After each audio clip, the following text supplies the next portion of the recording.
Another video, and today I'm going to show you how you can make the top of your engine look a lot better without painting it or taking it off. So, well, you're kind of painting it, but not really. So if you can paint it, or you can just leave it like it is. So one thing that you'll see on some cars is they have the little plastic thing on top of the engine. So it looks like that, and it's all painted up and looks really nice. Or you can, but some of them have the little black plastic and it's just embossed in there and there's nothing on it. Well, you can do this, what I'm saying, and paint it. You could paint the actual engine cover and then do what I'm talking about, and it'll look really, really good. That was on my Corolla for a little while. But it doesn't have to just be plastic, because over here I have my Tercel, where it's on the top of the engine, and these are Walmart paint pens, just normal paint pens, and they actually, I've had this on here for almost a year now. And I mean, it's fine. Like, it's okay. The only thing that I noticed that happened was I had this red, the 16 valve red, and when I put a white coat over it, the more that the engine heated up and burned it on there, it started to turn pink. So you can kind of see it has like a little pinkish tinge to it. But if you go over it a couple times with the white, it should be fine. So I'm going for you can already see I did it with the lettering, but I still need to do red on the Toyota logo. So, it takes a couple coats to do it, but like the one thing you need to do is, this is already pretty clean because it's a new car. So just shake up your paint pen and then just trace the outline. New paint pen, this is red, but you can see the tip is still white.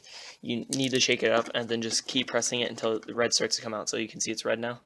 So then once you have red coming out, come over to it and just trace it. You don't have to be, really super careful with it, because you're just going over it.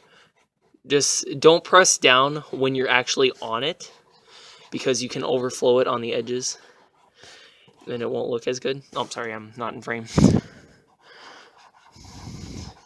Yeah, so like if it runs out of paint, don't press down, to get more paint. Do it on something else and then come back, because you'll have it spill over the edges. So just trace it around and let me finish this, and then I'll come back. It looks really good from far away, but once you get up close, you can see the edges are kind of not really super fantastic. It actually looks better on camera than it does in real life. But the edges aren't perfect, so just expect to have to go over it a couple coats. By the way, if you have a new paint pen, I didn't actually ever have to press down doing that whole logo. So if you have a new paint pen, you might not even have to press down. But if you have like an older one, like that white one, it was fighting me yesterday to do it, so it took me a little while to get that lettering done. But yeah, we'll just wait for this to dry, and then the second coat in red and also on the white, and it looks good. So I think I'm just gonna leave it how it is now, and I don't know why they don't do this from the factory. So I mean, you should do it, because it looks a lot better than it does. I mean, you can do it any color you want. I'm just doing it the normal red and white color scheme that Toyota uses. You get a pretty good look with it, once it's done. You can see it looks pretty good. So, and the things are endless, so on here, I did it in red on my my air filter. So, I mean, you can do anything that you want on the car with the paint pens. Like, don't worry about, like, the last thing you just really need to worry about is, whether it'll last on the engine, because like I said, I had this on here for a year. It hasn't done anything. You can do it on the oil cap if you want. I did that, so that's not stock. If you actually have a Tercel, that is not stock. But you can do it on anything if you want. So yeah, I hope you guys enjoyed this video, and if you did, please leave a like and a comment down below if you have any questions. And yeah, thanks a lot. Bye.